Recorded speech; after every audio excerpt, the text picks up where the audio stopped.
मेरे प्रिय भाइयों बहनों, आप सभी को जय मसीह की। आज का हमारा जो टॉपिक है वो है आदम ने ऐसा क्या किया जो अदन की वाटिका से निकलना पड़ा। इस पोस्ट में हम बाइबल की कहानी, आदम और हव्वा की कहानी शेयर कर रहे हैं। बाइबल के वर्णित पृथ्वी के प्रथम मानव आदम और हव्वा की कहानी है। इस कहानी में बताया गया है कि आदम और हव्वा कौन थे। बाइबल के अनुसार आदम और हव्वा का इतिहास क्या था, आदम और हव्वा का जन्म कैसे हुआ था, अर्थात कैसे वे अस्तित्व में आए थे, वे कहाँ रहते थे, उनके साथ क्या हुआ था। आइए देखते हैं। ईश्वर ने संपूर्ण सृष्टि की रचना के बाद धरती की मिट्टी से मनुष्य गढ़ा और उसके नाथनों में प्राणवायु फूंक दी। इस प्रकार मनुष्य एक सजीव तत्व बन गया और वह आदम कहलाया। भूमि से निकले जल प्रवाहों धरती को सिंचित कर रहे थे और उसमें सभी प्रकार के जंगली और फलदार पेड़ पौधे पनपने लगे थे। इसके बाद ईश्वर ने पूर्व की और अदन में एक वाटिका बनाई। अदन की वाटिका में हर तरह के पेड़ पौधे थे। उसके बीचों बीच जीवन वृक्ष था जो भले बुरे के ज्ञान का वृक्ष भी था। उस वाटिका को सींचने के लिए अदन से एक नदी निकलती थी जो 4 धाराओं में विभाजित हो जाती थी। अदन को सींचने वाली पहली धारा पीशोन है। यह धारा संपूर्ण हवीला देश के चारों ओर बहती है। वहाँ सोना पाया जाता है, वहाँ गुगुल और गोमेद भी मिलते हैं। दूसरी धारा का नाम गीहोन है जो कूश देश के चारों ओर बहती है। तीसरी धारा का नाम दजला है जो असुर के पूर्व में बहती है और चौथी धारा का नाम फरात है। ईश्वर ने अदन वाटिका में अपने द्वारा गढ़े मनुष्य आदम को रखा जो वाटिका की देखरेख करता था और वहाँ खेतीबाड़ी करता था। ईश्वर के आदेश के अनुसार उसे वाटिका के हर वृक्ष का फल खाने की अनुमति थी, किंतु जीवन वृक्ष के फल खाने की अनुमति उसे नहीं थी। ईश्वर ने उसे स्पष्ट निर्देश दिया था कि जीवन वृक्ष या भले बुरे के ज्ञान के वृक्ष के फल को कभी मत खाना। यदि तुमने उसको खाया तो मर जाओगे। ईश्वर नहीं चाहते थे कि मनुष्य अकेला रहे। उनका कहना था अकेला रहना मनुष्य के लिए अच्छा नहीं था, इसलिए मैं उसके लिए एक उपयुक्त सहयोगी बनाऊंगा। ईश्वर ने मिट्टी से धरती के सभी पशुओं और आकाश के सभी पक्षियों को गढ़ा और उन्हें आदम के पास ले गए। आदम ने उन्हें नाम दिए, किंतु उसे अपने लिए उपयुक्त सहयोगी नहीं मिला था। तब ईश्वर उसे गहरी नींद में सुला दिया। उसके बाद उसकी पसली निकालकर उसके स्थान पर मांस भर दिया। ईश्वर ने आदम से निकाली पसली से एक स्त्री को गढ़ा और उसके पास ले गया। वह हव्वा कहलाई।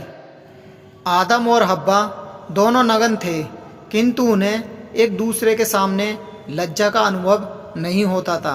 वे अदन वाटिका में विचरण करते थे, हर वृक्ष का फल खाते थे, किंतु ईश्वर के आदेश के कारण कभी जीवन वृक्ष के निकट नहीं जाते थे। एक दिन सांप हव्वा के पास गया। वह ईश्वर के द्वारा बनाए सभी जीव जंतुओं में सबसे धूर्त था। उसने हव्वा से पूछा, क्या ईश्वर ने वाटिका के वृक्षों के फल खाने से तुम्हें मना किया है? हव्वा ने उत्तर दिया, नहीं, हम वाटिका के सभी वृक्षों के फल खा सकते हैं, परंतु वाटिका के बीचों बीच स्थित जीवन वृक्ष के फल खाने से ईश्वर ने हमें मना किया है। उन्होंने हमें उसे स्पर्श तक करने से मना किया है। हम उसे खाएंगे तो अवश्य मर जाएंगे। यह बात सुन सांप ने हव्वा को फुसलाते हुए कहा, ऐसा नहीं है, तुम नहीं मरोगी। ईश्वर ने तुम्हें वह फल खाने से इसलिए मना किया है क्योंकि उसका फल खाने से तुम्हारी आंखें खुल जाएंगी, तुम्हें भले बुरे का ज्ञान हो जाएगा और इस प्रकार तुम ईश्वर के सदृश हो जाओगी।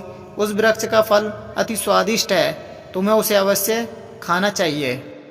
हव्वा ने सोचा कि उस वृक्ष का फल देखने में अच्छा है, खाने में स्वादिष्ट है और तो और उसे खाने से भले बुरे का ज्ञान भी प्राप्त होता है। तो वे खाकर देखने में हर्ज क्या है। उसने वह फल तोड़कर खा लिया और आदम को भी दिया। आदम ने भी फल खा लिया। फल खाते ही दोनों की आंखें खुल गईं। उन्हें ज्ञान हुआ कि वे नग्न हैं। उन्हें इस अवस्था में एक दूसरे के सामने लज्जा का अनुभव होने लगा। इसलिए अंजीर के पत्ते जोड़ जोड़ कर उन्होंने अपने लिए लंगोट बना लिए। उसी समय अदन वाटिका में टहलते हुए प्रभु ईश्वर की वाणी उन्हें सुनाई पड़ी और वे लज्जा और भय से वृक्षों के पीछे छिप गए। ईश्वर ने आदम को पुकारा, तुम कहाँ हो आदम? आदम ने उत्तर दिया, प्रभु मैं नंगा हूँ, इसलिए तुझसे छिप गया हूँ। प्रभु ने पूछा, तुम्हें किसने बताया कि तुम नंगे हो? क्या तुमने उस वृक्ष का फल खाया है जिसे खाने से मैंने तुम्हें मना किया था?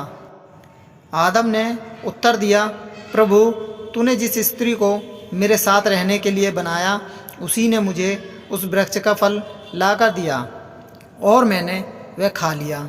ईश्वर ने हब्बा से पूछा, क्या तुमने ये क्या किया? हब्बा ने उत्तर दिया, सांप ने मुझे फुसला दिया और मैंने उस वृक्ष का फल खा लिया। तब ईश्वर ने सांप से कहा, तूने ये क्या किया? इसलिए तू सभी घरेलू और जंगली जानवरों में शापित होगा। तू पेट के बल चलेगा और जीवन भर मिट्टी खाएगा। मैं तेरे और स्त्री के बीच, तेरे वंश और उसके वंश के बीच शत्रुता उत्पन्न करूँगा। वह तेरे सिर कुचल देगा और तू उनकी एड़ी काटेगा। ईश्वर ने हब्बा से यह कहा, मैं तुम्हारी गर्भ व्यवस्था का कष्ट बढ़ाऊंगा और तुम पीड़ा में संतान को जन्म दोगी। तुम वासना के कारण पति में आसक्त होगी और वह तुम पर शासन करेगा। उसने आदम से कहा, चूंकि तुमने अपनी पत्नी की बात मानी है और उस वृक्ष का फल खाया है जिसे खाने से मैंने मना किया था, भूमि तुम्हारे कारण शापित होगी। तुम जीवन भर कठोर परिश्रम करते हुए उससे अपनी जीविका चलाओगे। वह कांटे और ऊंट कटारे पैदा करेगी और तुम खेत के पौधे खाओगे। तुम तब तक पसीना बहाकर अपनी रोटी खाओगे जब तक तुम उस भूमि में नहीं लौटोगे जिससे तुम बनाए गए हो, क्योंकि तुम मिट्टी हो और मिट्टी में मिल जाओगे। ईश्वर ने आदम और हब्बा के लिए खाल के कपड़े बनाए और उन्हें पहनाया। उसने उन्हें अदन वाटिका से निकाल दिया और जीवन वृक्ष के मार्ग पर पहरा देने के लिए अदन वाटिका के पूर्व में केरवो और एक परिभ्रामी ज्वाला में तलवार रख दी। ईश्वर के आदेश की अवहेलना के कारण ही मनुष्य को उस भूमि पर खेती करनी पड़ी जिससे वह बनाया गया था, और स्त्री को गर्भ व्यवस्था का कष्ट झेलना पड़ा। हाँ, तो मेरे प्रिय भाइयों बहनों, आप सभी को ये वीडियो कैसी लगी है प्लीज़ कमेंट्स बॉक्स में ज़रूर लिखें और हमारी वीडियो को लाइक करें और ज़्यादा से ज़्यादा इसे शेयर करें और प्लीज़ इसे सब्सक्राइब करना ना भूलें।